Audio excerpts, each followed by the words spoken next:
Ladies and gentlemen, Mulaqat, enjoy Mulaqat with Sukhi Bart. Sasukal ji, welcome to Mulaqat with Sukhi Bart. It's always great to have your company wherever you are in the world. Thank you very much for accepting us into your living room or wherever you're watching us around the world. It's always great from me, Sukhi Bart, and from the British Asia team. Wonderful to have you on board. Just a couple of things, really. Thank you very much to Benji.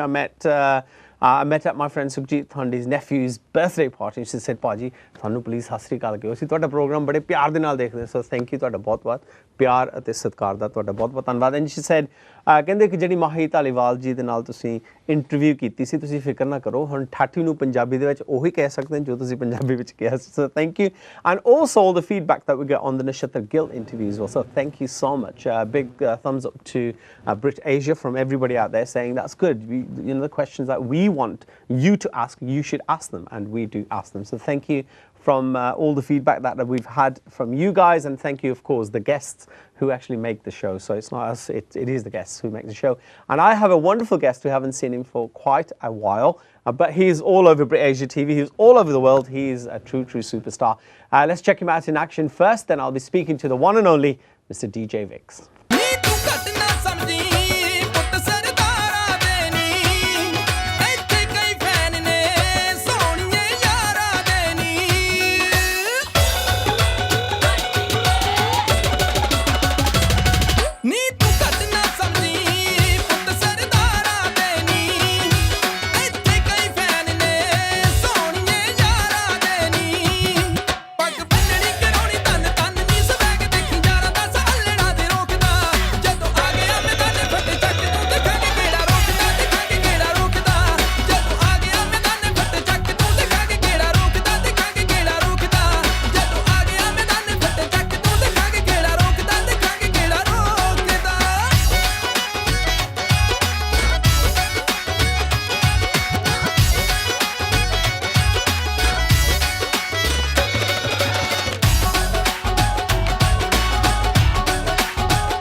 There you go.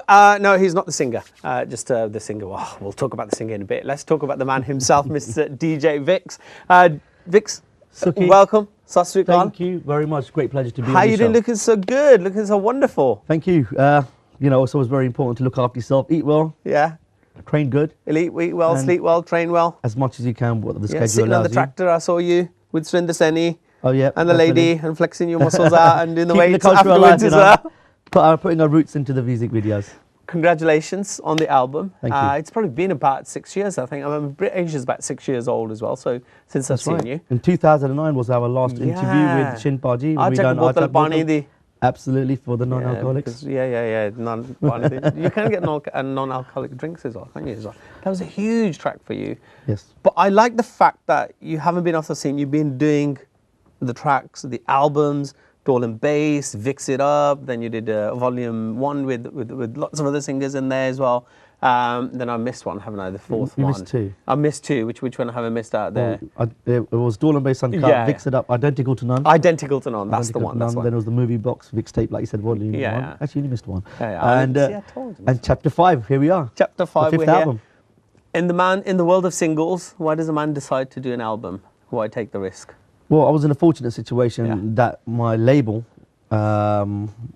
made this option occur. So, you know, it was album 5, it was my 5th album, and we sat down and with the governor, Mr. Cameron, and we wanted to do something big, you know, have a big lineup, some big videos, and yeah, it's been an exciting time, you know, and it's all out now, and we're really enjoying the feedback. It is a huge lineup, isn't it, Mr. Mulaqat Singh? Yes. Pooja, Surinder Seni, Hunters, and some Bollywood singer that I can't remember.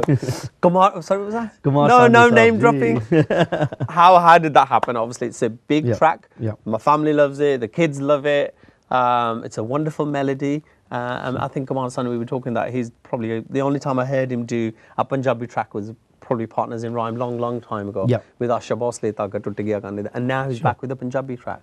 That's right. How do you get Kumar Sanu to sing Punjabi first? Okay, well, right from the top, basically. When we were making a list of artists that we want to feature in this chapter 5, Kumar Sanu was one of the people at the top. I personally grew up hearing his songs in the 90s. You know, he was everywhere. Everything he touched turned to gold, and you know, I would love to have done a song with him. And I thought, okay, look, a lot of people ask, look, what's so different about Yaba? I wanted to do a different approach, have a Bollywood singer singing in Punjabi, and yeah, in order for that, we had to make sure we got the right composition, right lyrics, which I do believe we ticked those boxes. The record company was happy with it. We then presented the song to Kumar Sanu himself, and we finally got that big almighty phone call. Right. And which is quite how does one present a song to Kumar Sanu? How does that? Do you just phone him? Do you email him? How does it all happen, man? I had a mutual friend who we went through, and so I had the song in mind, the kind of vibe I wanted to catch. So I had programmed a beat, and we had the composition. So once the lyrics were written, we then sent it to him. We sent the lyrics to him in writing, in audio, and also in English written as well. So we covered all the angles. Right. For, you know, want to give him every opportunity to digest this, because he is from Bengali background. Bengal, but I was aware that he has a recording studio in Mumbai, and his right-hand man is a Punjabi guy. So I thought, okay, if all fails, you know, apna Punjabi banda hai to do the translation. Never that bit, doesn't it? Wherever you go in the world, you need a Punjabi, right? Well, there we go. You got to have a Punjabi banda. Gets the job done. And so I had the phone call, and he was like, yes, Vix and Kumar Sanu Dada Saab, that's what they call him. And he goes, I like it. And I was like, brilliant, that's really cool, like in a really cool voice. Let's get this right. So you looked, so you looked at the phone, Kumar Sanu, you hesitated. Shall I answer it? Shall I let it ring? How many rings shall I let it ring? Did all that all this type of stuff goes through your mind, but the most important thing was when he said yes. I tried to play it cool, but really I was doing Bhangra on the other side, like, yes, it's all good. And because it was one of those ideas. Sometime when you have a project, you have an idea, but whether it materializes and it happens is another story. But on this occasion it did, with God's blessings, and here we are today enjoying Harpal. Harpal. It's a beautiful song. Where is it shot as well? Because obviously at home we have all these, we think it's somewhere else, but it isn't, is it? It was shot India. in south of India, in Kerala. A beautiful place, a resort called Alapi. So if you are looking to take Babiji out to honeymoon, part 2, that's the location to go. Honeymoon, because that's very important, isn't it? Because obviously my kids are, we only go to Punjab, we only go to Pen, but India is such a beautiful place. There's so many beautiful parts to India that we possibly... Absolutely. I was lucky enough to go there second time round. I did do a video there in 2003, I think. It was a Mangal Singh song called Jandi. And so it was nice to visit the second time round, and it was really good. And what keeps you ticking on the music side? Because obviously, not a lot of, but you know, the way the Bhangra is moving, or the Punjabi music's moving, or the Asian scene. How do you keep fresh? How do you keep your music fresh? How do you keep your ideas fresh on the Vic side of things? It's number one. I think any job you do, whether it's music, you're creating something else, whatever, it's passion, it's the love. And the vibes that I get from music, you know, that's what keeps me going. It's the passion and the various challenges you go on the journey. And when you're getting response, there's many factors, and you know, people responding back to your music. Then you got support from your record company that are pushing you to do more. They believe in you. And with this current climate, to get support from your record company, and even saying, like, you don't get many music albums out, for them to invest their time and money into me, it's my responsibility. And I feel that if I've been given this responsibility, you know, I want to do it to the best of my ability. And for me, music, the whole music journey wasn't to be on TV or to be, you know, a superstar. For me, it was, I wanted to learn. I'm from a background where everyone loves music. My mum and dad are music mad, and they've always supported me in a positive way. So what's been playing as a child? What kind of music plays in the house? I had, because I'm the youngest. I've got 2 older brothers and 2 older sisters, so I have various influences. I was like hearing Top of the Pops when I was young. I heard all the Abbas. I've heard, like, you know, all the kind of George Michael stuff, the pop stuff basically. Then we had, you know, all the Ruffy stuff going on. And all the A.S. Kang Hira, my older brother, he was a DJ from the 80s.